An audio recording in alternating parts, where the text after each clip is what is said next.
Hello students, good morning. My self Ruby.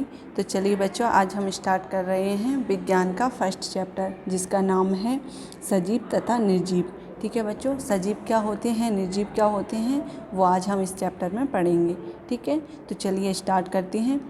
हम अपने आसपास अनेक प्रकार की वस्तुएं देखते हैं। ये सभी वस्तुएं एक जैसी नहीं होती हैं। इनमें से कुछ वस्तुएं सजीव होती हैं और कुछ वस्तुएं निर्जीव। आइए सजीव और निर्जीव के विषय में विस्तार से जानें। ठीक है बच्चों, आगे दिया हुआ है सबसे पहले हेडिंग सजीव। सजीव क्या होते हैं, पहले उसके बारे में पढ़ते हैं। वे सभी वस्तुएं जिनमें जीवन होता है सजीव कहलाती हैं। पौधे, जीव जंतु तथा मनुष्य सजीव हैं। तो बच्चों, वे वस्तुएं जिनमें जीवन होता है, जो सांस लेते हैं, गति करते हैं, चलते फिरते हैं, ठीक है बच्चों, वो सब क्या होते हैं, सजीव होते हैं। उन्हें भोजन की आवश्यकता होती है कार्य करने के लिए।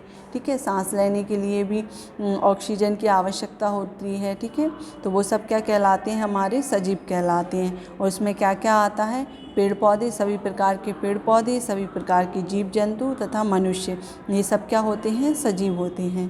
ठीक है बच्चों, साइड में एक बॉक्स में दिया हुआ है हमको ब्लू कलर से हेडिंग, क्या आप जानते हैं पृथ्वी एकमात्र ऐसा ग्रह है जिस पर सजीव हैं। तो बच्चों, जितने भी हमारे ब्रह्मांड में ग्रह हैं, उनमें से पृथ्वी ही एकमात्र ऐसा ग्रह है जिसमें सजीव हैं। ठीक है, आगे दिया हुआ है सजीवों के गुण। सजीवों के गुण पढ़ते हैं हम, क्या क्या होते हैं। फर्स्ट नंबर पर दिया हुआ है सजीवों में गति होती है। तो गति किस प्रकार से होती है वो हम पढ़ते हैं।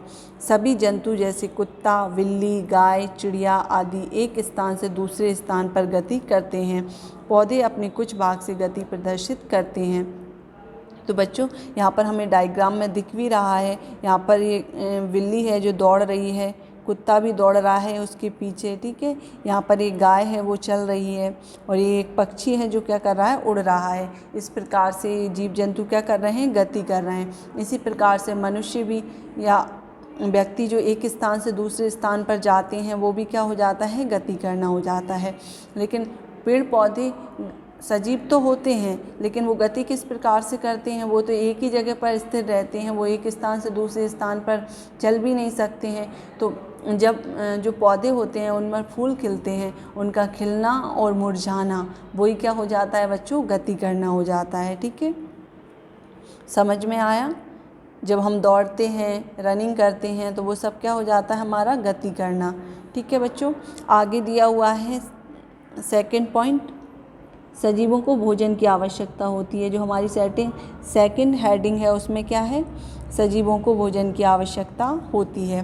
तो इसमें पढ़ते हैं, सभी सजीवों को भोजन की आवश्यकता होती है। भोजन से इन्हें कार्य करने के लिए ऊर्जा मिलती है। तो बच्चों, जो जितने भी सजीव होते हैं, जीव जंतु, ठीक है, पेड़ पौधे और मनुष्य, तो उनको भोजन की आवश्यकता क्या होती है, कार्य करने के लिए। कार्य करने के लिए उन्हें ऊर्जा की आवश्यकता होती है, और ऊर्जा हमें कहाँ से प्राप्त होती है, जब हम भोजन करते हैं। ठीक है, समझ में आया। यहाँ पर डायग्राम में कुछ जैसे कि गाय क्या घास खा रही है। ठीक है, यहाँ पर ये जो चिड़िया दी हुई है वो कुछ दाने चुन रही है। यहाँ पर ये लड़का बैठा हुआ है, वो क्या कर रहा है, खाना खा रहा है। तो ये सब सजीव हैं और ये क्या करते हैं, खाना खाते हैं, भोजन करते हैं। ठीक है बच्चों, और भोजन से इनको क्या मिलती है, ऊर्जा, एनर्जी मिलती है, जिससे वो वर्क करते हैं, काम करते हैं। ठीक है बच्चों, आगे चलते हैं हम नेक्स्ट पेज पर। तीसरे नंबर की हेडिंग दी हुई है सजीव सांस लेते हैं। तो सांस किस प्रकार से लेते हैं वो देखते हैं हम। सजीवों को सांस लेने के लिए वायु की आवश्यकता होती है। मनुष्य फेफड़ों से, मछली गलफड़ों तथा केंचुए अपनी त्वचा की सहायता से सांस लेते हैं। तो बच्चों, जो सजीव होते हैं उनको सांस लेने के लिए किसकी आवश्यकता होती है, वायु की। और वायु हमें कहाँ से मिलती है, हमारे चारों ओर वायु विद्यमान होती है, बस वो हमको दिखती नहीं है, हम पर महसूस कर सकते हैं जब हवा चलती है। ठीक है, हमारा पंखा चलता है तब हम वायु को महसूस कर सकते हैं। मनुष्य होता है वो कहाँ से श्वास लेता है या सांस लेता है? फेफड़ों से। ठीक है बच्चों, ये हमारे फेफड़े होते हैं, जो ये डायग्राम में दिए हुए हैं ना दो, ये हमारे फेफड़े होते हैं, इनसे हम क्या सांस लेते हैं। ठीक है, और मछली कहाँ से लेती है? यहाँ पर उसके गलफड़े होते हैं, वहाँ से वो सांस लेती है। और जो केंचुआ बनाकर दिया हुआ है बच्चों, वो कहाँ से सांस लेता है? अपनी त्वचा से, स्किन से सांस लेता है। ठीक है, आगे दिया हुआ है 4th नंबर की हेडिंग, सजीव प्रजनन करते हैं। सजीव प्रजनन किस प्रकार से करते हैं वो पढ़ते हैं हम। सभी सजीव अपने समान संतान की उत्पत्ति करते हैं। कुछ सजीव अंडे देते हैं जबकि कुछ सजीव बच्चों को जन्म देते हैं। तो बच्चों, जो सजीव होते हैं वो क्या अपनी संतान की उत्पत्ति करते हैं, जैसे कि गाय बछड़े को जन्म देती है। ठीक है, यहाँ पर एक जो स्त्री दी हुई है वो अपने बच्चे को लिए हुए हैं, तो स्त्री क्या बच्चे को जन्म देती है। मुर्गी अंडे देती है तो उसमें से क्या उसके बच्चे निकलते हैं। ठीक है, यहाँ पर एक बिल्ली दी हुई है, उसके छोटे छोटे से बच्चे हैं। ठीक है, ये बच्चों को जन्म देती हैं, इसी को हम क्या बोलते हैं? प्रजनन। ठीक है, और प्रजनन सभी सजीवों में होता है। ठीक है बच्चों, आगे एक बॉक्स दिया हुआ है, ब्लू कलर से हेडिंग दी हुई है, उसमें लिखा हुआ है, क्या आप जानते हैं पौधों के बीजों से नए पौधों की उत्पत्ति होती है। जब पौधों के जो बीज से नए पौधे बनते हैं बच्चों, उसको भी क्या बोलते हैं? हम प्रजनन बोलते हैं। पौधे किस प्रकार से प्रजनन करते हैं?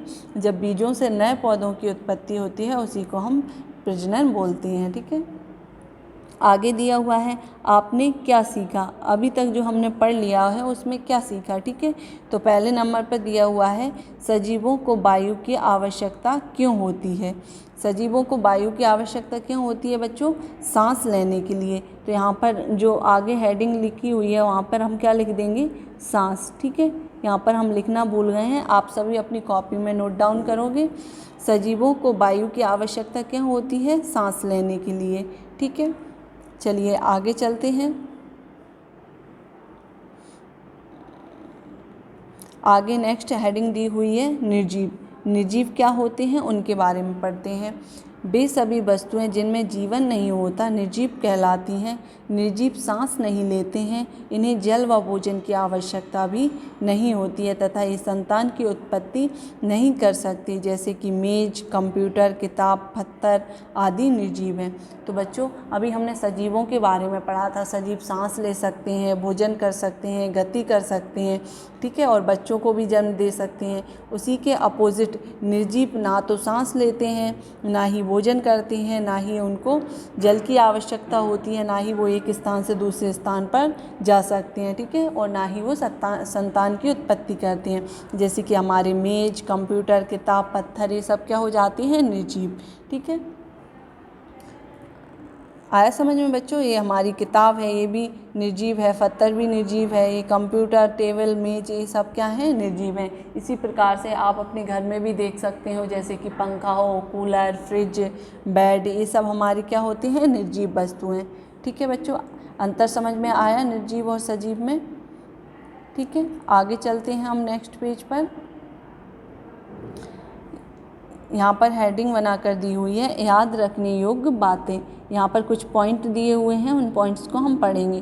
तो पहला पॉइंट्स दिया हुआ है बच्चों, वे सभी वस्तुएं जिनमें जीवन होता है सजीव कहलाती हैं। ठीक है, वे वस्तुएं जिनमें जीवन होता है, सांस लेते हैं, वो सब क्या होते हैं? सजीव होते हैं। आगे दिया हुआ है नेक्स्ट हेडिंग, सजीव सांस लेते हैं तथा जल व भोजन ग्रहण करते हैं। तो जो सजीव होते हैं बच्चों, वो क्या करते हैं? सांस लेते हैं और जल यानी पानी और भोजन, भोजन मीन्स खाना, खाते हैं। ठीक है, पानी और भोजन या खाना खाते हैं। आगे दिया हुआ है नेक्स्ट पॉइंट, सजीव अपने समान संतानों की उत्पत्ति करते हैं। सजीव जो होते हैं बच्चों, वो अपने समान भी बच्चों को जन्म देते हैं। जैसे कि आप बिल्ली को देखा होगा, उसके छोटे छोटे से बच्चे होते हैं, वो बिल्कुल उसी के जैसे होते हैं। ठीक है, तो जो सजीव होते हैं वो क्या अपने समान संतानों को या बच्चों को जन्म देते हैं। आगे दिया हुआ है नेक्स्ट पॉइंट, वे सभी वस्तुएं जिनमें जीवन नहीं होता निर्जीव कहलाती हैं। जैसे कि हमारे कूलर, पंखा, फ्रिज, मेज, कुर्सी, पत्थर, ऐसी कई प्रकार की वस्तुएं होती हैं हमारे आसपास, वो सब क्या होती हैं? निर्जीव। आगे दिया हुआ है नेक्स्ट पॉइंट, कंप्यूटर एक निर्जीव वस्तु है जो हमारा कंप्यूटर होता है बच्चों वो कैसा होता है, निर्जीव होता है। क्यों? क्योंकि वो ना तो सांस लेता है ना भोजन करता है, ठीक है। तो क्या हो जाएगा, वो निर्जीव हो जाएगा। आगे दिया हुआ है अभ्यास, कुछ अभ्यास प्रश्न दिए हुए हैं जिनको हम सॉल्व करेंगे, ठीक है। तो पहला का नंबर पर दिया हुआ है सही विकल्प पर सही का चिन्ह लगाइए। तो बच्चों यहाँ पर हमें 3 ऑप्शन मिलेंगे जिनमें से हमारा सही ऑप्शन पर हम राइट का निशान लगा देंगे। तो पहला प्रश्न दिया हुआ है निम्नलिखित में से कौन सी वस्तु गति करती है। पहले नंबर पर मेज, दूसरे नंबर पर कुर्सी और तीसरे नंबर पर कुत्ता।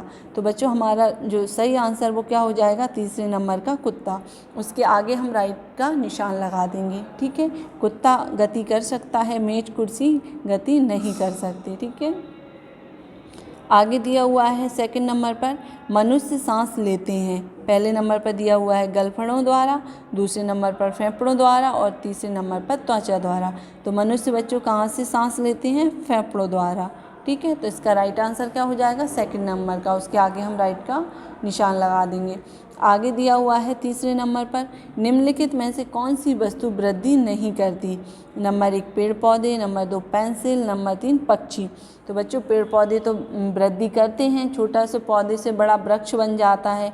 पक्षी भी छोटे छोटे होते हैं और बड़े हो जाते हैं। जो हमारी पेंसिल होती है उसमें वृद्धि नहीं होती है, ठीक है। तो हमारा राइट आंसर क्या हो जाएगा, सेकंड नंबर का। उस पर हम उसके आगे राइट का निशान लगा देंगे, ठीक है। आगे दिया हुआ है खा नंबर पर उचित शब्द चुनकर रिक्त स्थानों की पूर्ति कीजिए। तो यहाँ पर कुछ हमें शब्द दिए हुए हैं, उन्हें हम कहाँ पर भरेंगे, खाली स्थानों में, ठीक है बच्चों। तो पहले नंबर पर दिया हुआ है पौधे, जीव जंतु तथा मनुष्य कैसे हैं बच्चों, सजीव हैं। तो पहले खाली स्थान में हम क्या भर देंगे, सजीव, ठीक है।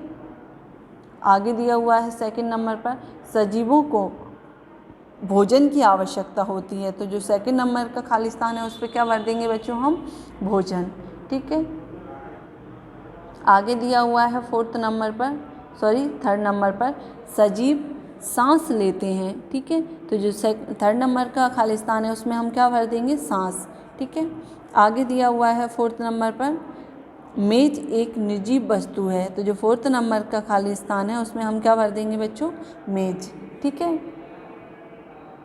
आगे चलते हैं हम गा नंबर पर दिया हुआ है सही कथन के सामने सही का तथा गलत कथन के सामने गलत का चिन्ह लगाइए। तो पहला प्रश्न दिया हुआ है सजीव गति करते हैं। तो बच्चों सजीव गति करते हैं तो इसके आगे हम क्या लगाएंगे, राइट का निशान, ठीक है। आगे दिया हुआ है सेकंड नंबर पर निर्जीव संतान की उत्पत्ति करते हैं। तो बच्चों ये क्या है, रॉन्ग है।